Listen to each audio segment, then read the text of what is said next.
روح تحت انقز انقز.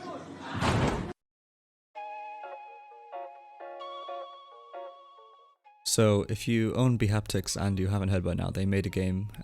Yeah, I was quite surprised too, but pleasantly surprised. It released on Steam on the 18th of March 2021, and it's described as a story-driven, physics-based first-person simulator in a post-apocalyptic mountain overrun by zombies. Your goal is to survive in the depths of a nightmarish environment using truly intuitive means to escape. So how do you set it up? How well do the haptics work with it? And is it any good? Just remember that the timestamps are in the description, so without further ado, Let's go.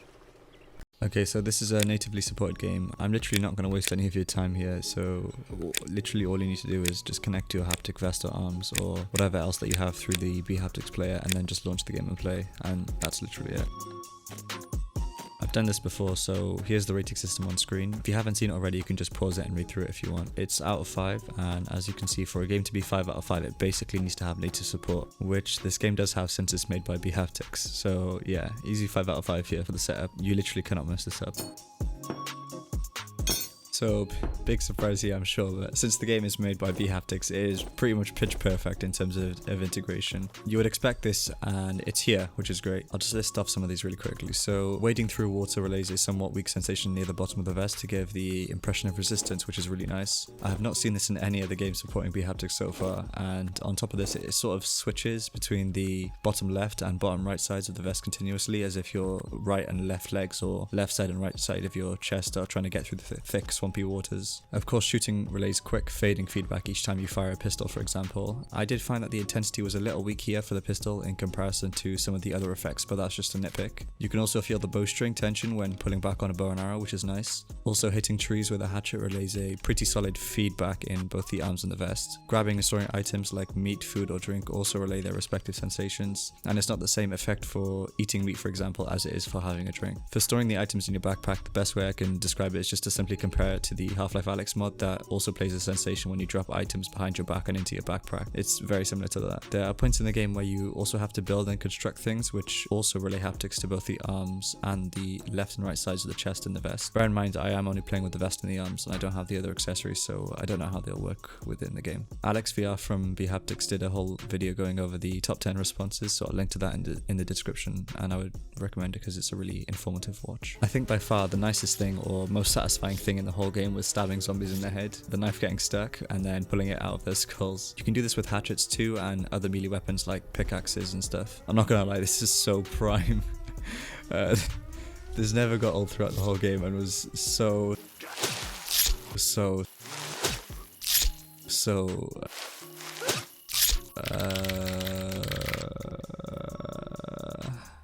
pleasurable.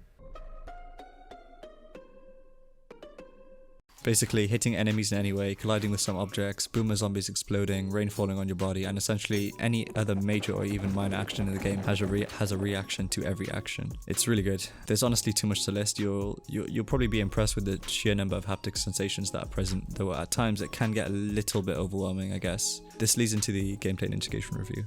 So at times I would actually say the game had too many actions for its own good, or maybe not too many, but I did notice a small few exaggerated haptics that could have been toned down slightly. And when I say few, I really do mean few. Again, I am nitpicking here, but just to give an example, there was a moment in the game where you're trying to sneak through some zombies and you step over a tree branch. The vest relays this decently strong sensation, but this felt a little bit over the top. I would have liked maybe a weakened sensation, or better yet, maybe a sensation over a smaller area of the vest. Another example is that climbing up the ladder was playing sensations on the left and right hand sides of the vest, as well as the arms, but also the vest. Again, I do think these were a bit over the top in terms of both intensity and spread pattern on the haptics. Don't get me wrong, they definitely added to the game. I think I would have definitely felt something was missing if there was no feedback at all, but I do think that maybe some of the patterns or effects could have been streamlined a bit, or preferably toned down, just to make some of the actions more believable. My whole lower stomach area does not vibrate when I step on a twig in real life. I do weigh about 5 kg and I'm 6 foot tall, but when I'm climbing a ladder, it's mainly my arms taking the weight and I don't really feel it in my chest, at least in real life. Things like these, and to be honest, off the top of my head, it's really only these 2 or 3 things. The ladder, stepping on the twig, and maybe the intensities of some actions are really only the few strange responses that I can think of. Again, this is not really a big deal at all, and I'm absolutely cutting the devs all the slack in the world for this. When you have such a massive amount of responses, there's bound to be 1 or 2 that are slightly off. Definitely not the end of the world, but I thought it was worth a mention as there's always room for improvement. With that said, I'll definitely still give the integration a 5 out of 5. The positives like a million times over outweigh the negatives, and is literally just those 2 nitpicks that I could think of. The rating scale is on screen, and I would expect nothing less from the developers of bHaptics. So this is my final thoughts on the game. It's a little addition I'm putting in instead of just adding the conclusion. It's basically just me giving my general thoughts on the game as a whole and whether it's worth buying or playing on it or not. It's not going to be an extensive review of the whole game since this series is about bHaptics after all. So yeah, I'll just be doing that from now on going forward, and then the conclusion will be right at the end, just wrapping everything up I've said. So what do I think of the game as a whole? To be honest, it's okay. It took me just over an hour to finish, but it could probably take you 1.5 hours or more if you take your time with it, since I was decently fast in my playthrough, and I've asked other people and they usually took closer to 1.5 hours than 1 or around that mark. I honestly kind of like these shorter, more linear experiences since they're usually quite well balanced and also well polished like this game is. The game is also only £4 on Steam, so you can't complain much. It's very fairly priced for what you get. You probably pay like £3.50 for a strip burger meal from the chicken shop down the road, which probably takes you only 10 minutes to eat and leaves you with a decent chance of diarrhea. This game is only 50p more than that. It takes you at least 6 times longer to finish, and there's no chance of diarrhea, so that's a W in my book. Also, look at this rabbit chase.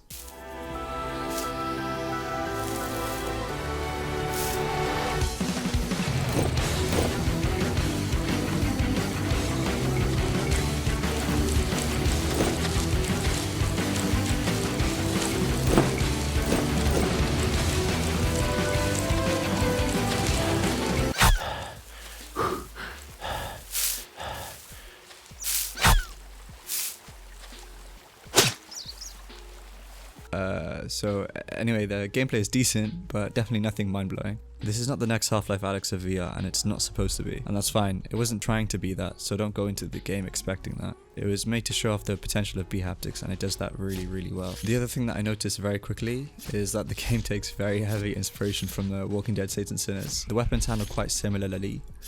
The backpack is practically identical, and jamming a knife into a zombie's head feels just as pleasurable here as it does in The Walking Dead Saints and Sinners. This is not a bad thing. Saints and Sinners is a really good game and has some great gameplay elements, so taking elements from that game and implementing them into Survive the Dark just makes it better, honestly, and I did not mind this at all. I would say it's actually a good thing and makes me really, really wish we would get native or even modded support for Saints and Sinners, because right now we only have advanced audio to haptic support, unfortunately.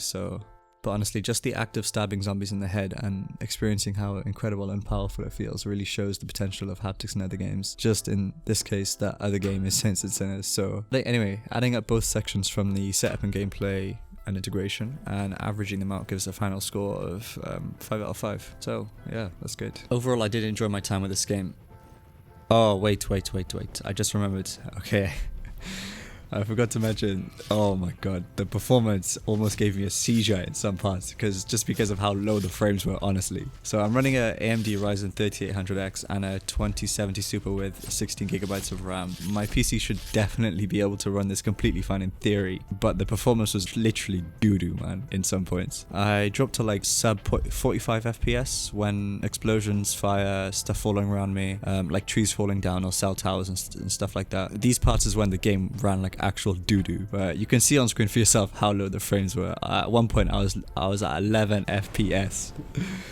So I was monitoring my usage at the same time using FPS VR, and my GPU and CPU were nowhere near maxed out, which leads me to believe that the game is just pretty poorly optimized, or there's something wrong with my PC. But I don't think the latter is true, because I am able to run Half-Life Alyx on almost max settings at 120Hz with very few frame drops. I'm running this game, which looks nowhere near as good, at 90Hz, and I almost fell over from how dizzy I got at some parts because of the frame rate. Bear in mind though, this is only at some parts of the game. The vast majority of the time it ran completely completely fine, but the few times when it was bad, it was really, really bad. So, I mean, it didn't completely ruin the experience, but it's just something to be aware of going in, that you'll probably have some very bad performance in a few parts here and there, and also probably a 10% chance of having a stroke, maybe. Sprinting was also a little bit dodgy sometimes and didn't always trigger properly, or stay sprinting. I'm not sure if that was just me or what, but yeah. Okay, so other than that tangent, going back to the haptics, this is really as good as you're going to get with bHaptics, just in terms of pure integration. There's genuinely not much better than this for experiencing the full potential of the taxi and all the accessories if you have this as well. So I know I was very hypercritical of those things before, but I can't fault them too much, since the entire point of this game is just to show off the full potential of bHaptics, and at the end of the day, it is just a small team and it's only a couple of quid, so yeah, I would say this game is worth getting if you have a bit of time to kill and a couple of quid to spare. Oh, and if it wasn't obvious by now, yes, this is definitely the definitive way to play the game. Don't play this without the vest. Thanks if you actually watched all the way to the end, and if you know someone who likes VR or haptics or whatever, just send them my channel, because I'm trying to slowly grow it. So yeah, thanks for 100 subs as well. Hashtag soon land 1 million. Let's go. Mob Central.